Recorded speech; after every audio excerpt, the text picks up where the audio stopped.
आकृति नहीं हो, जो निराकार हो, जिसका कोई आकार नहीं हो। तो ये निराकार की पूजा कैसे प्रारंभ हुई? तो भगवान के परम भक्त श्री नंदीश्वर महाराज कहने लगे, एक समय की बात है, भगवान ब्रह्मा जी में और विष्णु जी में विवाद हो गया। अच्छा, ये कथा भी जो है बड़ी विचित्र है। क्या भगवान विष्णु विवाद कर सकते हैं? लेकिन महाराज फिर भी यहाँ कथा में वर्णन है कि शिव जी में, विष्णु जी में और ब्रह्मा जी में ये विवाद हो गया कि कौन बड़ा है। भगवान की नाभि से ब्रह्मा जी प्रकट हुए, ब्रह्मा जी कमल पर प्रकट हुए, ब्रह्मा जी को आज्ञा हुई तप करो, ब्रह्मा जी ने तप किया, भगवान नारायण के दर्शन हो। भगवान नारायण ने कहा पुत्र, जैसे ही ब्रह्मा जी को पुत्र कहा तो ब्रह्मा जी बोले पुत्र हम नहीं है, पुत्र तो तुम हो।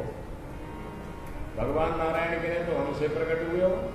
ब्रह्मा जी बोले जब हम प्रकट हुए तब कोई था ही नहीं, क्योंकि कमल पर प्रकट हुए तब कोई दर्शन किसी का हो ही नहीं रहा था, अकेले ही दिख रहे थे। और बाद में विष्णु जी दिखे तो कहने लगे हम पहले के, तुम बाद के हो। तो विष्णु जी कहने लगे ब्रह्मा जी तो हमारे पुत्र हो। ब्रह्मा जी कहने लगे नहीं नहीं तुम हमारे पुत्र हो, हम तुमसे बड़े हैं, तो हमारा सम्मान किया करें। दोनों में संघर्ष हो गया हमारा और वाद विवाद होने लगा। ये कथा जो है बड़ी विलक्षण कथा है, ये हमारे जीवन की ही कथा है। ब्रह्मा जी में और विष्णु जी में विवाद होने का मतलब है, ब्रह्मा जी का कार्य क्या है? सृष्टि निर्माण, और विष्णु जी का पालन। ये विवाद कभी कभी घर में भी हो जाता है। देवी जी कहते हैं कि हमारी चलनी चाहिए, हम जन्मदात्री हैं। पिताजी कहते हैं हमारी चलनी चाहिए, हम पालन करने वाले, हम कमा के नहीं लाएंगे तो कैसे। तो कभी कभी ये विवाद हर घर में चलता है महाराज। जो पालन करता है वो कहता है मेरी चलना चाहिए, और जो जन्म देता है वो कहता है कि मेरी चलना चाहिए। ये दोनों आपस में कभी कभी संघर्ष करते, रजोगुण और सत्वगुण संघर्ष करने लगे। दोनों में विवाद होने लगा और इतना विवाद हुआ कि बहुत ज्यादा जब संघर्ष हुआ, विवाद बढ़ा, एक दूसरे पर महाराज प्रहार करने के लिए तैयार हो गए। कहते हैं उसी समय दोनों के मध्य में एक ज्योतिर्लिंग अग्नि स्तंभ प्रकट हो गया। बोलिए शंकर भगवान की जय। दोनों के मध्य में एक अग्नि स्तंभ प्रकट हो गया और इतना ऊंचा गया वो अग्नि स्तंभ की ब्रह्मा जी ऊपर देखते हैं तो अंत नहीं दिख रहा है। भगवान नारायण जमीन के नीचे देखते हैं तो उसका आदि नहीं दिख रहा है। दोनों में संघर्ष होते होते शांत हो गया हमारा। अच्छा, एक भगवान क्यों प्रकट हुए? ये शिव जी का ही रूप है, निराकार रूप है, इसलिए प्रकट हुए। देखो, जब दो में किसी में लड़ाई हो गए तो बीच बचाव के लिए कोई आए तो उन दोनों से तगड़ा होना चाहिए थोड़ा। एक को इधर कर दे, एक को इधर कर दे, और कहीं दुबला पतला हुआ तो दोनों के बीच में ही पिस जाएगा। तगड़ा हो तभी तो कर पाएगा। तो भगवान शंकर दोनों के मध्य में प्रकट हो गए तो विवाद तो बंद हो गया। अब विवाद बंद हो गया तो संवाद शुरू हो गया। ये कौन आ गया बीच का? एक काम करते हैं कि ऊपर तुम देख करके आओ, नीचे हम देख करके आते हैं। ब्रह्मा जी से नारायण ने बोला कि तुम किधर जाना पसंद करोगे, ऊपर की नीचे? ब्रह्मा जी बुद्धि के देवता हैं, बड़े चतुर हैं। उन्होंने कहा ऊपर जाएंगे, नीचे कौन खोदा खाली करेगा। ऊपर जाएंगे हंस पर बैठ करके। और दोनों ने निर्णय कर लिया कि अगर इसका तुमने अंत पा लिया तो हम तुम्हारी पूजा करेंगे। ब्रह्मा जी ने कहा अगर तुमने इसका आदि पा लिया, प्रारंभ पा लिया, तो हम तुम्हारी पूजा करेंगे। विष्णु जी ने कहा अंत पा लिया तो हम तुम्हारी पूजा करेंगे। वही श्रेष्ठ हो जाएगा जिसका आदि या अंत पा लेगा। ब्रह्मा जी ऊपर चले, विष्णु भगवान बराह रूप धारण करके पृथ्वी के भीतर गए। बहुत समय तक, कई वर्षों तक महाराज, दिनों की बात छोड़ दो, महीना छोड़ दो, वर्षों तक विष्णु जी नीचे जाते रहे, ब्रह्मा जी ऊपर जाते रहे। ना तो प्रारंभ मिल रहा है ना अंत मिल रहा है। अंत में ब्रह्मा जी जाते जाते थक गए। ऊपर से पुष्प गिर रहा था, केतकी का पुष्प, जिसको आज की भाषा में बोलते हैं केवड़ा। वो केतकी का पुष्प है, विशेष प्रकार का पुष्प महाराज। वो केतकी का पुष्प ऊपर से गिर रहा था, देव पुष्प था वो, यानी ब्रह्मा जी से पहले प्रकट हुआ तब तो ऊपर से गिर रहा।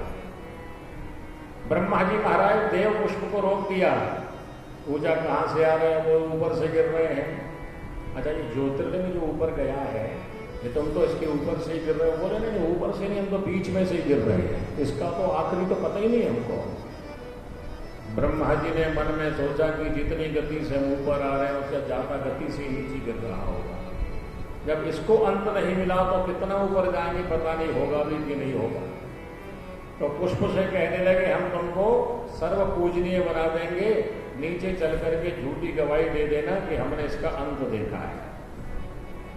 पुष्प ने कहा नहीं, झूठ नहीं बोलेंगे। ब्रह्मा जी ने कहा हम ब्रह्मा जी हैं, हम तुमको श्रेष्ठ पुष्प बना देंगे पूरे ब्रह्मांड में। महाराज झूठी गवाही देने को तैयार हो गए। उसी समय सामने से गौ माता दिखाई दी, गाय माता। गाय माता को देख करके बोल पड़े देवी तुम नीचे चलो और तुम भी ये गवाही दे देना कि तुमने भी इसका अंत देखा है। गौ माता जो है सर्व पूज्या है। यहाँ पर एक और बात है, यानी ब्रह्मा जी ने गाय को नहीं बनाया है, ब्रह्मा जी की पहले की है ना, ब्रह्मा जी ने सृष्टि रचना की नहीं है, गाय बन गई। श्रीमद् देवी भागवत में वर्णन है, भगवान श्री कृष्ण के रोम से सुरभि गाय का प्रागट्य हुआ है। यानी गाय ब्रह्मा जी की सृष्टि की नहीं है, गाय स्वयं भगवान के श्री अंग से प्रकट है। इसलिए गौ माता की बड़ी महिमा। कामधेनु भी समुद्र से प्रकट हुई है। तो इन सब गायों की जो जननी है वो गौ माता जो है भगवान के ही अंग से प्रकट है। यहां पर वर्णन किया है कि दोनों को लेकर के ब्रह्मा जी नीचे उतरे हैं और इधर भगवान विष्णु भी वापस आ गए। विष्णु भगवान ने पूछा पा लिया अंत? बोले हमने तो अंत देख लिया इनका, और दो गवाही भी लेके आए हैं, गाय को भी और उस पुष्प को भी जो है केतकी का पुष्प आगे कर दिया। विष्णु भगवान से पूछा तुम्हें अंत मिला? बोले हम तो प्रारंभ नहीं मिला इसका, हमको तो आदि नहीं मिला। भगवान विष्णु ने ब्रह्मा जी से कहा कि तुम हमारे पूजनीय हो गए हो, अब हमको तुम्हारी पूजा करनी पड़ेगी, हम तुम्हारी पूजा करेंगे क्योंकि तुम हमसे बड़े हो गए। तो विष्णु भगवान ने पूजन की थाली लगाई ब्रह्मा जी की पूजा के लिए। ब्रह्मा जी बड़े मुस्कुरा रहे हैं, देखो झूठ मूठ में हमने कह दिया और हम बड़े हो गए। जैसे ब्रह्मा जी की पूजा की तैयारी हो उसी समय महाराज अग्नि स्तंभ में हलन चलन होने लगी, महाराज कंपन होने लगा। और देवता भी इस दृश्य को देख रहे हैं, महाराज ये क्या होने वाला है, उसमें कंपन होने लगा।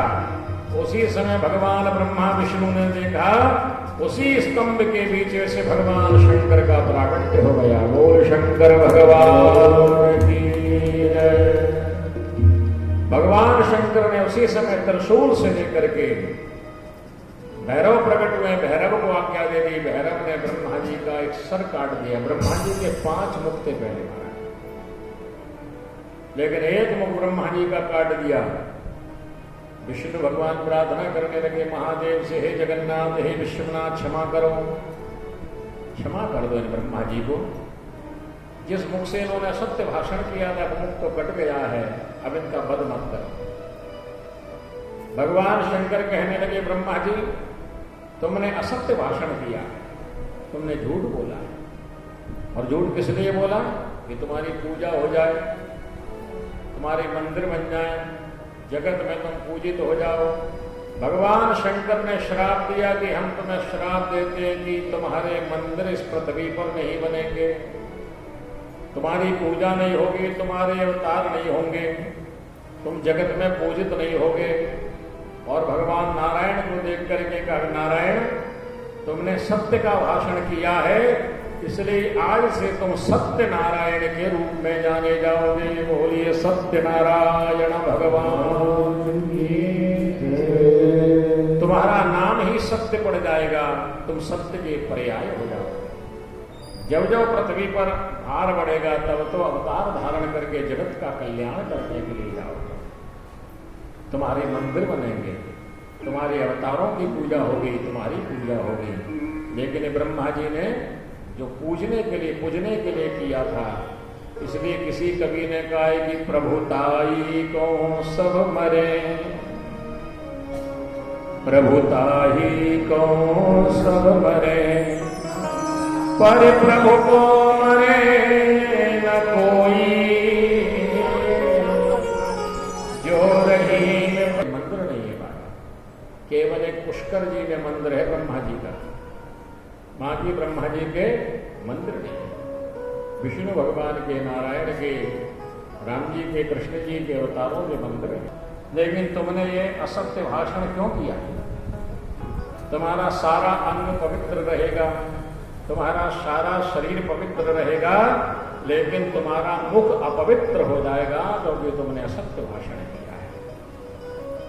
हमारे शास्त्रों में ऐसा वहां पर कोई गंदगी आ जाए तो धोना पड़ता है, लेकिन गाय का गोबर मल है ना, वो तो गंदगी है ना, लेकिन गाय के गोबर से महाराज लीप दिया जाए तो वो स्थान पवित्र हो जाता है। यानी गाय का गोबर भी पवित्र है, यानी गाय का मल भी पवित्र है और गौमूत्र भी पवित्र है। लेकिन शास्त्रों में लिखा है कि अगर किसी भोजन बनाने वाले बर्तन में अगर कुछ अन्न लगा रहना, गांव में लोग बहुत करते हैं, गाय के सामने रख देते हैं। कभी भी भोजन बनाने वाले बर्तन में गाय को खाना नहीं देना चाहिए। क्यों? तो जब भी यज्ञ होता है तो यज्ञ में एक ब्रह्म पात्र रखा जाता है, तो ब्रह्मा जी की पूजा उस पर होती है। ग्राम ब्रह्म पात्र रखे यज्ञ पूर्ण नहीं माना जाता, तो महाराज एक ब्रह्म पात्र रखा जाता है। जहां पर यज्ञ आदि होते हैं आप देखना है, इस स्थान पर ब्रह्म पात्र। दूसरी बात, गाय से कहा, गौ माता तुमने मुख से अपवित्र, लेकिन हम तुम्हें आशीर्वाद देते हैं, बिना तुम्हारे दूध के, बिना तुम्हारे दही के, बिना तुम्हारे घृत के यज्ञ पूर्ण नहीं होगा। देखो कई बार हम कहते हैं कि यज्ञ में फल नहीं मिल रहा, उसका कारण क्या है? यज्ञ में वर्णन है हमारे पुराणों में कि गाय का घृत, गाय का दूध और गाय का घी होना चाहिए। अब डेयरी में भगवान जाने काय का आ रहा है ना, ये बिल्कुल सत्य बात है। भैंस का आ रहा है कि बकरी का भी मिल रहा है, उसमें घी ऊँट का भी सब मिक्सर हो गया है। लेकिन यज्ञ में केवल गाय के दूध को ही सम्मिलित किया गया है, गाय के दही को और गाय के घी को। इसलिए गौ माता को उन्होंने कहा कि तुम्हारे बिना यज्ञ नहीं होगा। तीसरा केतकी के पुष्प से कहा, यज्ञशाला जब भी बने तो यज्ञशाला के ऊपर जो है शिखर पर अगर केतकी का पुष्प रख दिया जाए तो यज्ञशाला में अगर कोई अपूर्णता होगी तो पूर्णता में परिवर्तित हो जाएगी। केतकी का पुष्प शिखर पर लगा दिया जाए तो यज्ञशाला पूर्ण मानी जाएगी। इसका मतलब यह नहीं कि कैसे भी अपूर्ण बना दो, विधि से पूर्ण बनाओ और केतकी का पुष्प अगर उसके ऊपर शिखर पर लगा दिया जाए तो कहते यज्ञशाला की महिमा बढ़ जाती है, यज्ञशाला पूर्ण हो जाती है। और भगवान यज्ञ स्वरूपाय जटाधराय पिनाक हस्ताय सनातनाय, भगवान यज्ञ स्वरूपी है महादेव। भगवान ने कहा हमारे स्वरूप की आराधना। और महाराज भगवान ब्रह्मा और विष्णु के उसी दिन, और भगवान शंकर कहने लगे आज के दिन, उसी दिन विष्णु भगवान ने और ब्रह्मा जी ने पूजन किए भगवान की, शिव जी की, वो ज्योतिर्लिंग की पूजन की। भगवान शंकर ने कहा कि आज के दिन अगर कोई शिवलिंग का पूजन करेगा, 1 वर्ष तक के विधिवत पूजन करने का पुण्य उसको प्राप्त हो जाएगा। 1 वर्ष तक मतलब 8 प्रहर में जो पूजन का फल होता है वो पूजन का फल उसको प्राप्त हो जाएगा। अब ये बताओ कौन सा दिन है वो? जिस दिन शिव जी प्रकट हुए थे वो दिन है शिवरात्रि का दिन, शिवरात्रि। बहुत सारे लोग सोचते हैं शिवरात्रि को शंकर जी की शादी हुई थी, आजकल खूब बारातें निकलती हैं। शिवरात्रि को शिव पुराण में स्पष्ट लिखा है, शिव विवाह का दिन नहीं है। जिस दिन वो ज्योतिर्लिंग प्रकट हुआ था उस दिन का दिन है शिवरात्रि का दिन। शिवरात्रि के दिन ही ज्योतिर्लिंग। आज के दिन अगर कोई, ये शिवरात्रि है, चतुर्दशी है, फाल्गुन महीने के कृष्ण पक्ष की चतुर्दशी को शिव महाशिवरात्रि कहते हैं। शिवरात्रि हर महीने भी आती है, लेकिन मासिक शिवरात्रि है। ये वार्षिक शिवरात्रि भगवान शिव जी की महाशिवरात्रि के दिन अगर कोई पूजन करता है 1 वर्ष तक के विधिवत पूजन का फल से प्राप्त होता है। लेकिन फिर मैं आपसे वही कहूँ, भगवान शिव का व्रत करके उपवास करके पूजन करना चाहिए। उपवास का मतलब ये नहीं है कि बस पेट भर के फलाहार कर लिया हो गया उपवास। आजकल फलाहार तो बहुत कम लोग करते, फुलाहार करते, नाम रहता है फलाहार, कराए फुलाहार। भगवान शिव जी का ऐसा पूजन किया हमारा। अंत में भगवान शंकर ने कहा, हे विष्णुदेव, हे ब्रह्मदेव, ये हमने लीला से ये बताया है, अपना ही स्वरूप अगर कोई अपराध करे तो उसको भी दंडित करते हैं। श्रीमद् भागवत में भगवान नारायण कहते हैं, सनत कुमार जी दर्शन करने के लिए आए थे और उसी समय जय विजय ने रोक दिया भगवान के भक्तों को। भगवान बाहर निकल करके आए, जय विजय को श्राप दे दिया था सनत कुमार जी, 3 जन्मों तक राक्षस बनोगे। रोने लगे। भगवान नारायण कहते हैं कि देखो, तुम तो मेरे द्वारपाल हो, ये भक्तों का तुमने अपराध किया, इसलिए तुमको हमारे वैकुंठ से दूर जाना पड़ेगा। रोने लगे, महाराज हम आपसे दूर कैसे रहेंगे। वहां पर भगवान नारायण कहते हैं, तुम तो मेरे द्वारपाल हो, अगर मेरी भुजा भी संतों का अपराध कर दे तो मैं अपनी भुजा को अपने शरीर से अलग कर दूंगा। ये भगवान नारायण ने भागवत में कहा है इस प्रसंग में, अगर मेरी भुजा भी कोई अपराध कर दे संतों का तो मैं अपने भुजा को भी शरीर से अलग कर दूंगा। इसी बात को यहाँ पर भगवान शंकर कह रहे हैं। भगवान शंकर ने कहा, ममेव हृदयो विष्णु, विष्णु मेरे हृदय हैं। ब्रह्मा जी को देख करके कहने लगे, ब्रह्मदेव तुम भी मेरे ही रूप हो, लेकिन लीला में तुमने अपराध किया है इसलिए तुमको दंडित किया गया है। अब ध्यान से सुनना, ब्रह्मा जी, विष्णु जी और शिव जी अलग नहीं है, ये एक ही है।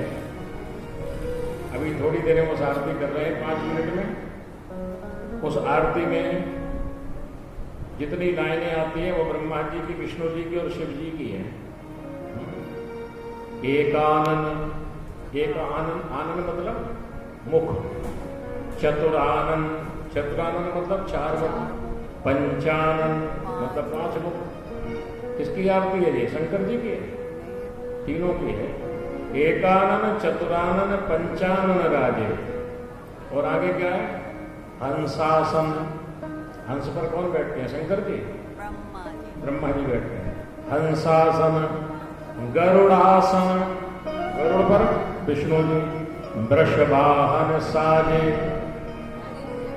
वृषभ पर भगवान शंकर। करके मध्य कमंडल, कमंडल किसका? ब्रह्मा जी का। चक्र विष्णु जी, त्रिशूल धरता, जग करता ब्रह्मा जी, जग हरता रुद्र भगवान, जग पालन करता विष्णु भगवान। किसकी आरती है? वो शंकर जी की हुई क्या अकेले की?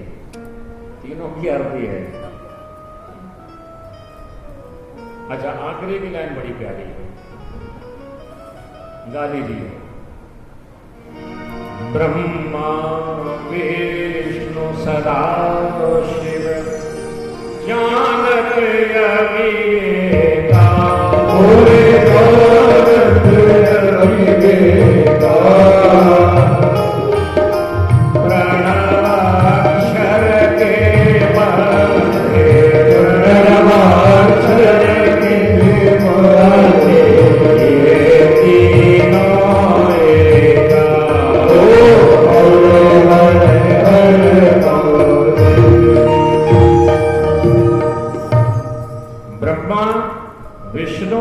सदाशिव जानत, आगे क्या?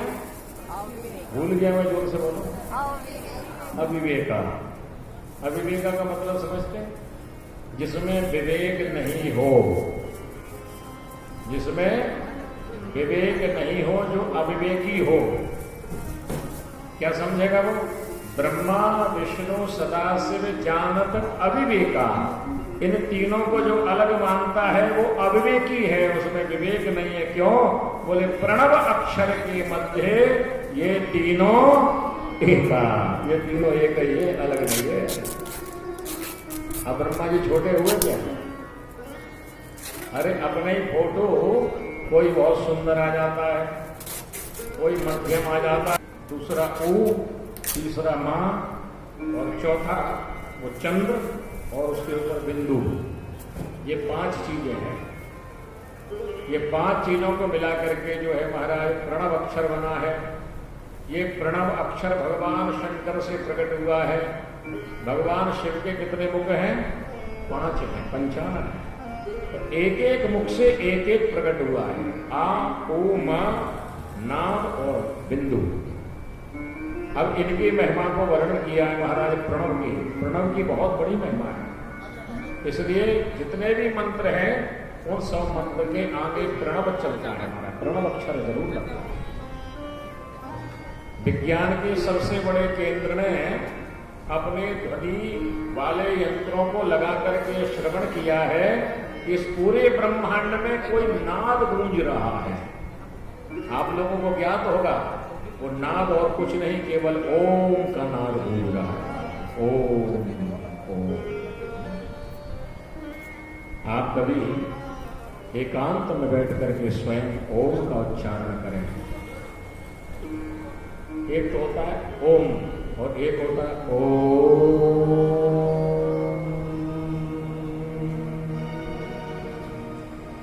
वो उसके ऊपर नाद और ब्रह्म भी थोड़ी देर मुख बंद होने के बाद गूंजना चाहिए, तब उसका असली आनंद आता है। आप करके देखेंगे, घर में देखो, सुबह उठ करके ओम का उच्चारण करो, देखो मन में कितनी शांति मिलती है। मन एकाग्र होने लग जाता है, ऐसी शांति मिलती है। प्रणव अक्षर है ये, केवल ब्रह्मा विष्णु और रुद्र का नहीं, 5 का शक्ति है। ब्रह्मा जी की, विष्णु जी की, रुद्र भगवान की, शंकर की और शिव की। ये 3 शक्तियां हैं। रुद्र अलग है, शंकर अलग है, शिव अलग है। मूल रूप में तीनों एक ही है, 5 एक ही है, लेकिन लीला में 5 शक्तियां विद्यमान हैं। इसलिए भगवान शंकर ने ये पंचमुख धारण करके एक एक प्रकट किया और इसी से फिर पंचाक्षर मंत्र बना है। और पंचाक्षर मंत्र है नमः शिवाय। कल इस पंचाक्षर मंत्र की महिमा भी आपको कल बताएंगे।